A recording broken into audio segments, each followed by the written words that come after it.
Hi, everyone. Deborah Hamilton, and I'm here with Dr. Emily Talkington.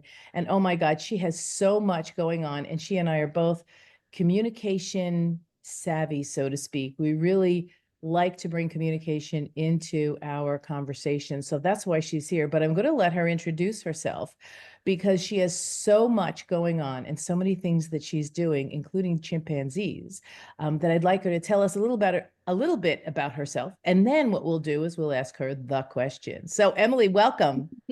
Thank you so much. I'm so excited to be here and chatting with you today, and I'm sure it'll be a really great conversation. I am how I should describe myself is a wildlife and domestic animal veterinarian. I am a relief veterinarian, part-time, and the other part of my time is in advocacy work.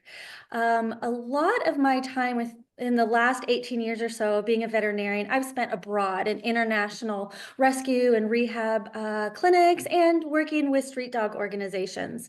And so I feel very strongly about advocating and welfare and caring for animals in a variety of different environments. The places that I've been to have been varied, all throughout Africa, Asia, South America, the Caribbean. And so I've worked with a variety of different cultures, a variety of different people, a variety of different species, and it all requires a different ability and a little bit of adaptability and flexibility in how you communicate with others. And so that is something that's very important to me, not only in my work internationally, but also my relief work here with cats and dogs and pet owners. So the advocacy work I'm doing now is on wildlife trafficking and trade, and chimpanzees are one of my favorites. They're the closest to my heart. I did a lot of surrogate work with them, so I would take care of the baby chimpanzees whose families had been taken away for the illegal pet trade, bush trade, mining, logging, habitat loss, destruction of their home. And so I'd be the one who would have the baby chimps on me. I'd have 5 or 6 at a time, one here, one here, one here, one here, 2 on my legs. And we'd walk into the jungle and spend the day in the jungle together. And I'd be their mother for the day and teach them what berries they could eat, how far to climb up into the trees, so we could teach them how to get them back out into the wild where they belong. So that's where my love of chimpanzees come in. So yeah, that's just a little bit about what I'm up to. Just a little bit, but I'm Just going to a have you little again scratch. tell everybody where they can read more. So now I'm going to ask you the question, which of course, how did you get here? Why do pets matter to you? Yes. So I have, gosh, oh, I think all animals matter to me. Pets also matter to me as well, but they matter to me because they are our best teachers. They are beautiful teachers. And I feel like that they offer companionship, they offer comfort, they don't judge us. They are our constant support. They are our presence. They are our solid presence. And they're also what reminds me that we're all so related.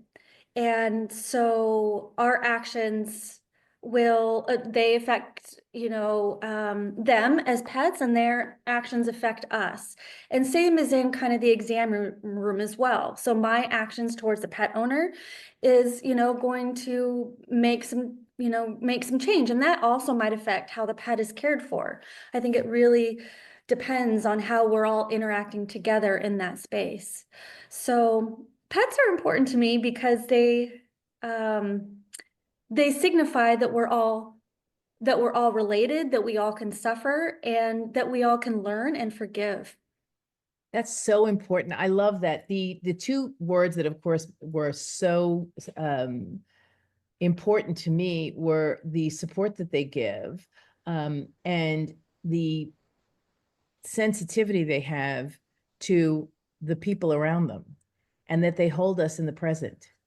Yes. It just seems to me that if we can stay in the present, we might be a little better equipped to do our jobs every day. Mhm. Yes. Yes, I would agree with that sentiment. I That can be a definite challenge because we like to bring in our past experiences and then we bring in our fears of what might that reaction be, or how might that work out, the fears of, oh, what about this estimate, and what about, finances, and all of that getting in our head. Yeah. And Keeping us from having a one-on-one conversation with Emily today. right. Because I had a conversation with Sue yesterday, who's sort of like Emily. Oh, And so here we go.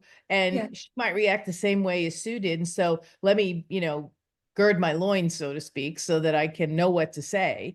And before we got on the podcast, I had said, I just wish we would all take a beat and take a breath. And I know that's part of what you advocate for when you're talking to clients or to fellow colleagues. Could you tell me more about what you have built into your practice because you love animals and you respect them for what they bring to our lives? And I think you're working toward helping everyone bring that kind of awareness into their practices. Ooh, so what I've done with my own experience, so gosh, I've been doing this for almost 20 years. It's taken time and practice and experience and trying different methods. So the biggest one is just being open, just being curious.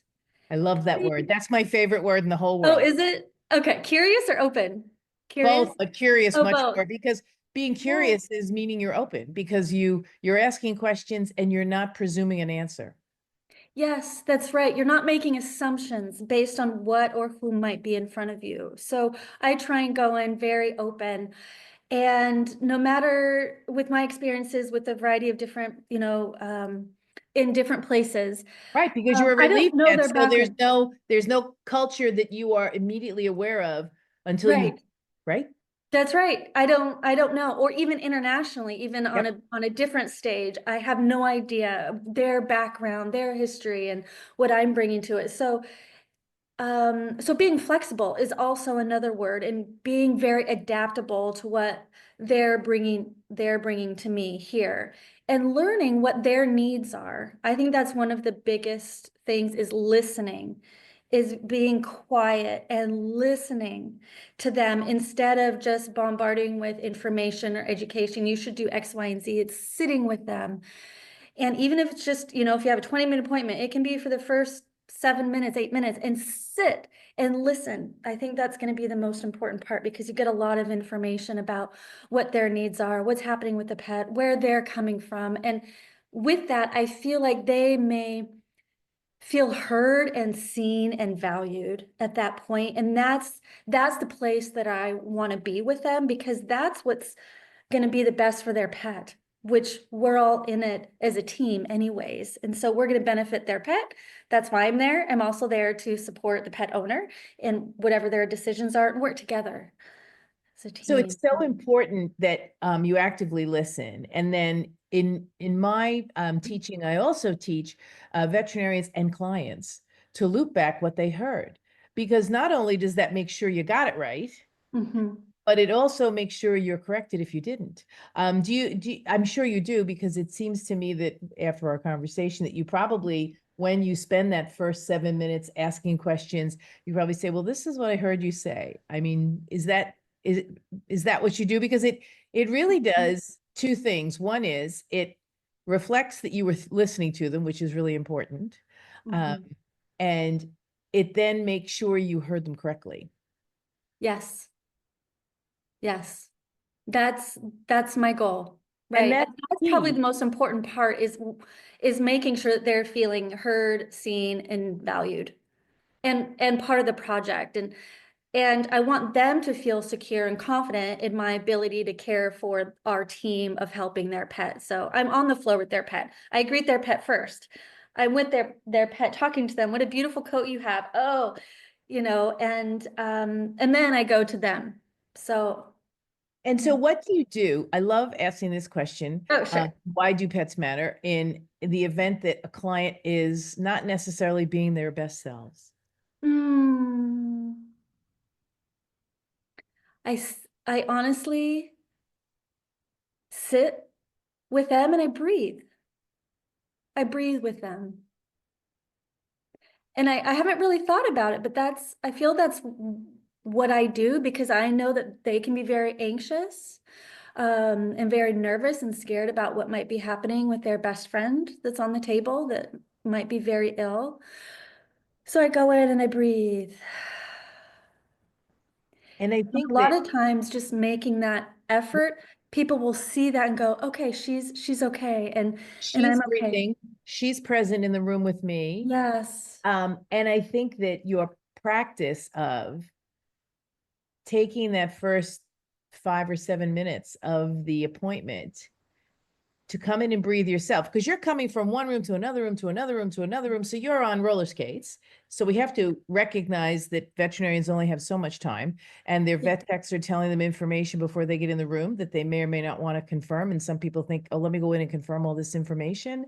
Um, and I think the practice that you have brought to the fore is that, yes, you got all the information from the vet tech about everything that they're concerned about. And then you come in, you breathe, because that takes you from one room to the next. And so you breathe. Mhm. And then they recognize if you ask that question. So tell me, what's up with Fluffy? Probably that's your first question, or some permutation of that question is your first Mhm. question. And then you take that 7 minutes and maybe, possibly, if most pet owners I find have diarrhea of the mouth, so they will be talking for a long time. Most of them, some of them are very stoic, but most of them, are like, no, this is what's happening. And I looked this up on Dr. Google. And that's my other question. What do you do when they say that? Because some veterinarians get very offended. And I always say, if somebody does research for me, I am going to say, thank you so much, because this will be great reading for me tonight. But let's see how it might apply to Fluffy now. Instead of Yeah. saying, you don't know what you're talking about, he doesn't even present that way. There's no reason to need to be right. I think what your practice seems to show, which is what I always advocate for, is getting it right. Mhm.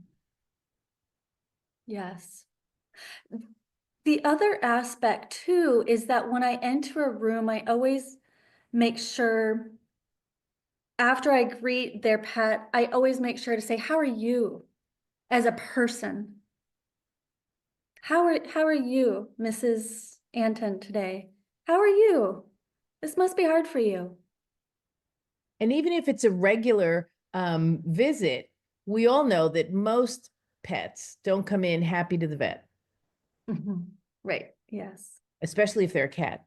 They Right. Yes. definitely don't come in happy to the vet. Yes. Uh, Yes. so they've had all of this agita before they come into the practice. And I think you probably see cats and dogs, right? Yes, I do. I see both. Yes. So Yes. so there's always that Megillah that you have to overcome. Mhm. And so I love that you check in and ask how they're doing. If the Mhm. dog is really happy and doesn't mind seeing the vet, you probably don't have to go any further. But if the dog or cat is really unnerved, it makes the owner unnerved. That energy is being transferred. Like we said at the beginning, when you said they have our energy, they hold, yeah, and we hold their energy too. Yes. And I feel like once that's out in the open, because then that will give the pet owner or guardian a chance to say, I'm feeling really nervous. I'm really nervous. My cat might bite you. And then that kind of brings the pressure down a notch. And then we could have a more authentic meeting. And And so that's so then I important. find that with that, things just go a lot more smoother. And then I could say, you know what, this is normal for a cat to be a little bit nervous. And, let's just take it really slow and it's going to be okay. And then everything kind of melts and everything is much smoother. And So, if there's a misunderstanding, what are some of the tips and oh, techniques you use yeah, if they misunderstand something you say, or yeah, misunderstand something they say and they go, that's not what I said, and they might be short because these days people are all short with each other. I wish everybody would breathe and ground themselves. However, that's what we're working on, right, Emily? right. It is. It's been a while since it's happened to me, thankfully. Yay. Um, Gosh, the last time I'm usually asked to go in and speak with those who might be having a A harder rough time. day, right? Um, I I address it by saying, what are your needs? Yeah. What can I offer you? What's happening? What are we missing here? How can I help the situation? Because it's And how just they go are on in absorbing. with authenticity. Absolutely, because that Yeah. authenticity acknowledges that they may be interpreting information correctly or incorrectly, and Mm. you're there to help understand how they took that information in. Yes. Yes. Right. And then Because, that's where the looping comes back in, right? About going, yep, okay, well, did I hear this correctly? We talked about this, renal disease in your kitty, and are we on the, same page? Are there any questions? yeah, Right. How can we clear this up? So I think it's showing empathy as well, showing that I'm human and that there's some things I may not get right, and just showing that I'm not perfect. And that can be really hard for us. Our egos can be really big, and it's yeah, very they're difficult really for big. us to make a mistake. We have huge egos. So a lot of us do. So it's hard to make a mistake. We have very high standards of ourselves. And hence why it's so difficult when we do make a mistake and we don't do something that we might miss. It's awful. It causes a lot of inner turmoil for us. I can speak for myself, and Oh, so absolutely. And I love when veterinarians recognize that. And when veterinarians, I have a podcast by Stacy Santee where she talked about having had a surgical mishap and then having to talk to the owner about the surgery. And it was killing her because she was so upset. And the owners were so appreciative that she took accountability and responsibility. They didn't sue anybody. yes, And they just wanted her to give them some assurances that she would take better care next time. They yes. might not want her to work on their pet anymore, but that's a given, that's okay. uh but I think that pet owners that I deal with most of the time come into my office saying, I just don't want this to happen to anybody else again. And Yeah. yet the means of communicating in a veterinary practice are such that that conversation isn't necessarily easy to be had or even facilitated by the veterinarians or their malpractice coverage attorneys, Hmm.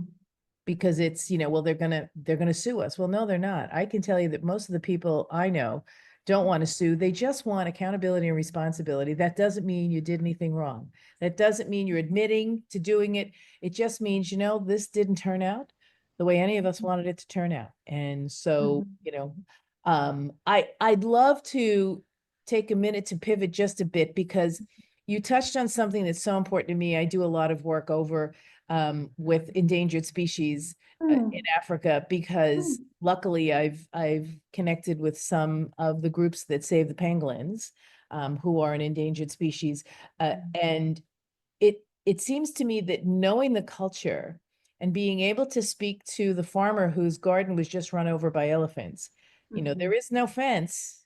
There is no Hmm. fence for elephants. You can put one up, and God is laughing at you while you're putting up that fence. Um, but yet the community is benefited by um, ecotourism. But in doing so, the ecotourism animals don't necessarily stay on their plot of land. Hmm. So that cultural thing, talking to people about the care of the animals, um, the need for understanding the impact of keeping these animals on the locals as well as the ecotourists. Tell me a little bit about what you've been doing, because it seems so wonderful that you've taken the time to really explore the different cultural needs, expectations, desires of people who are dealing with endangered animals. Hmm. Yeah, thanks for asking that question. I feel that, the work that's there, it's been a wide variety of work, but I think some of the work I value the most is the work I've done with poachers.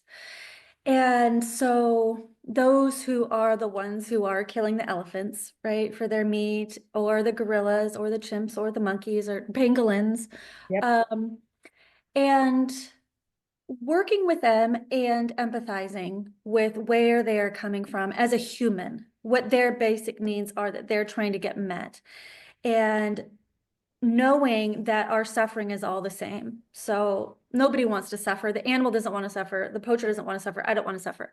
Nobody wants to suffer.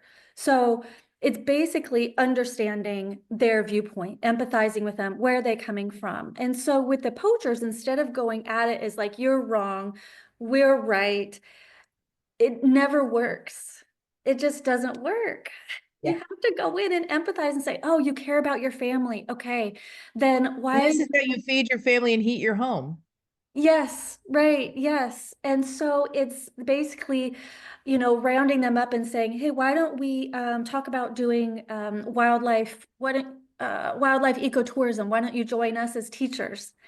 And why don't you go off and we can, they are vastly knowledge in their animals and their flora and fauna. It's just basically rerouting their career from poaching to become wildlife advocates themselves. And that's the beauty of it.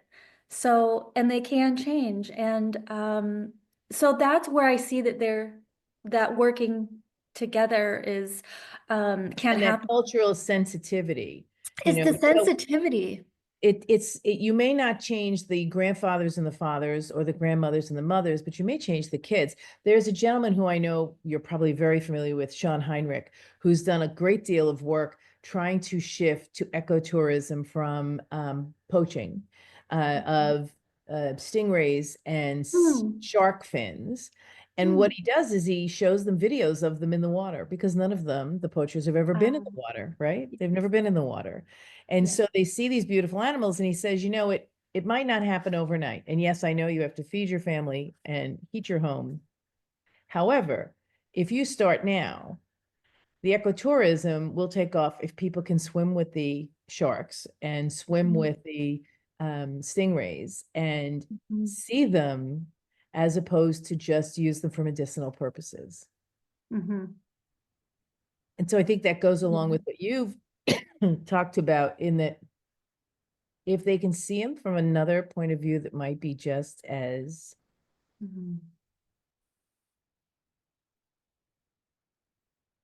Oh, sorry, let's see. just as impactful, and Mhm. possibly um, they would have cultural ideas on how to effectuate that new vision.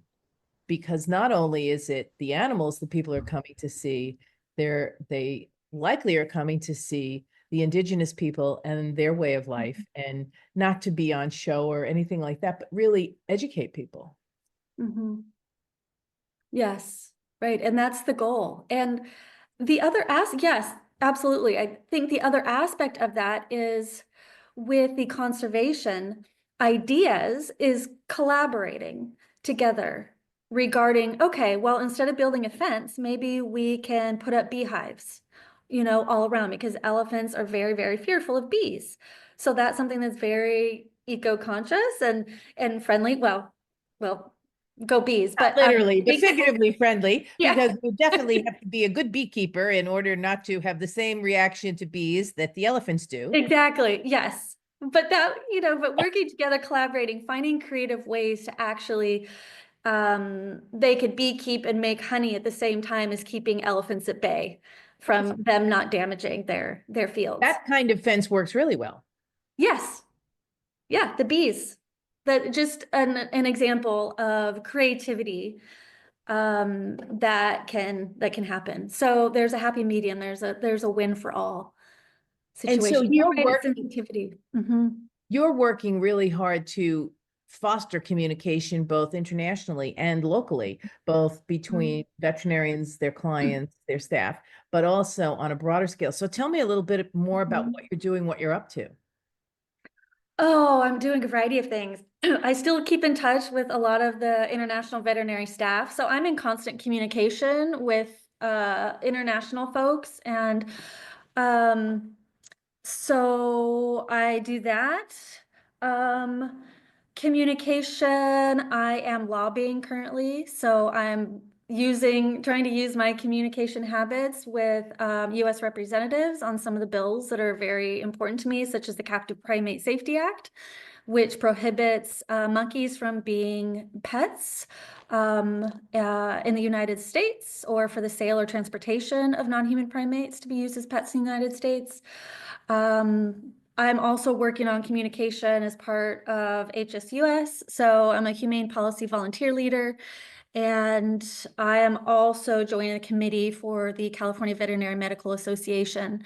And so I'm just beginning that as a committee and hoping to bring communication into a larger arena. So something in now, instead of just the clinics that I've been working on communication, now I'm broadening out to how can I communicate with my US representatives? How can I communicate with uh, um,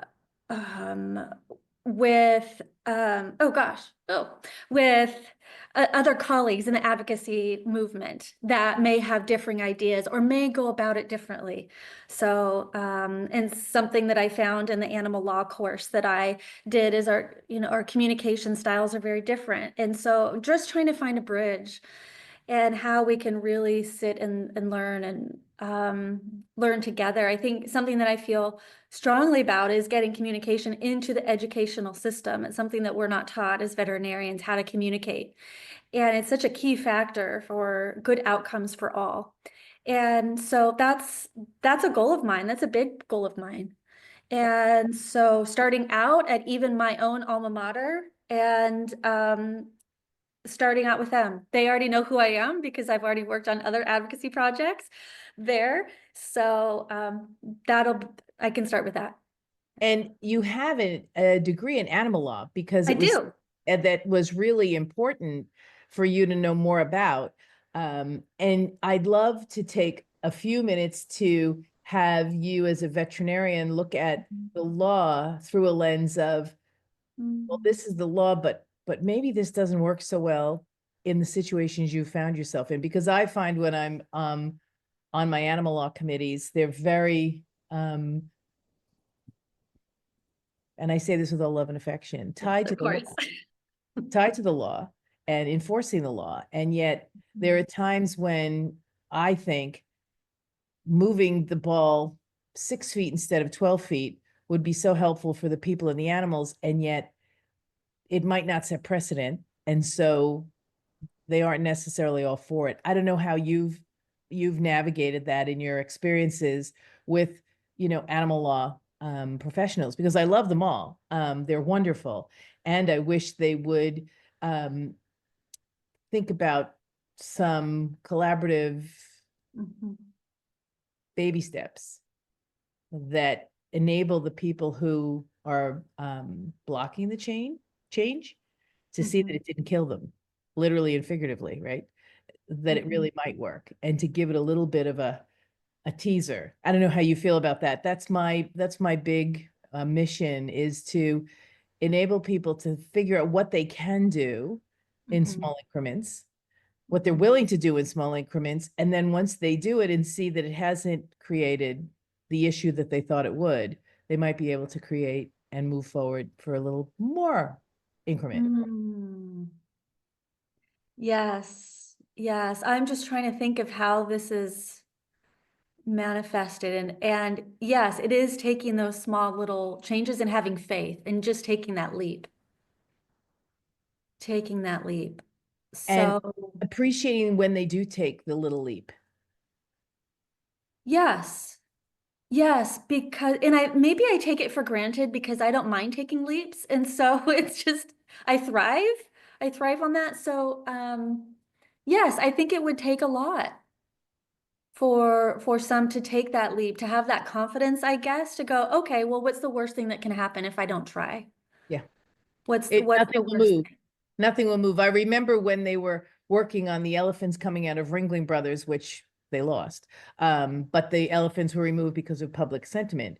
I said to them, imagine had you taken a few minutes to offer incremental changes Mm-hmm. so that they could see their way forward to either removing animals from circuses or Mm-hmm. um, giving them time off or working collaboratively with caregivers or whatever it would have taken, because a number of veterinarians I've spoken to said, well, I got into veterinary medicine because I loved going to the circus Mm. because they didn't see behind the screen, right? Mm-hmm. Mm-hmm. And maybe the first chimpanzee you saw was in a zoo or in a circus. And of course, Yes. that isn't where anybody wants a chimpanzee to be. Yes, actually, that is where it happened. There was a chimpanzee laboratory based just near UC Davis, and that's where I grew up. I would ride my bike by there and say, "Oh, I can't hear them. I can't see them. I wonder what's going on inside." Yeah. Yeah. Yep. So it was a young child. Yeah, it was. I knew when I was 5. Yeah. Oh, But I that's need what to I do was going to something get about into. that. Yeah. But So it's but it's about creating that space that, as you said, going full circle, walking in, taking a breath, and yes. hearing and I always say to my clients who are in conflict with someone, I said, you know, being the second talker is always smarter. Mm. Being the first listener. Mm-hmm. Mm-hmm. And if you go in that way, right, and I'm sure you do, you can find the nuggets, those golden nuggets that you can pull out that show that both of you or all of you are somewhat on the same page that you might have missed because you're so focused on what you're not on the same page for. That's right. That's exactly right. And that can go for any conflict anywhere, not just in a veterinary clinic room. It can Yep. go for anything. It can go for life issues with themselves. Yeah, Oh, absolutely. all When of I it. have arguments with my husband, I have to stop and think. So perfect, I'm Yeah. not. Perfect, I'm not. I can catch myself and say, "Holy crap!" Um, but it's interesting because if you take the time to find what we all are in here for. So whether it's the small vision, which is we're all here to make sure Fluffy has his best life, or we're all here to make sure chimpanzees live a safe and natural life as much as they can, given where they find themselves, because as you said, they're in the present. They don't know what they're missing 9 times out of 10, or maybe they were taken out of the wild, like the wild horses were taken out of the wild and warehoused in fences. You can tell that I'm really happy about that.